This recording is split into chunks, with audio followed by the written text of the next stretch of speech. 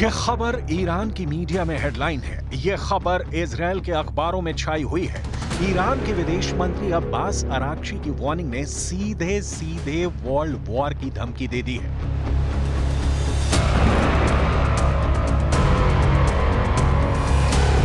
Lebanon में रोज हो रही बमबारी और जलते हुए गाजा को देखकर अब्बास अराक्ची ने बहुत साफ शब्दों में कहा है कि दुनिया को पता होना चाहिए कि अगर युद्ध बढ़ता है तो इसके नतीजे पश्चिम एशिया तक ही सीमित नहीं रहेंगे। असुरक्षा और अस्थिरता बाकी क्षेत्रों और दूर दूर तक फैलेगी।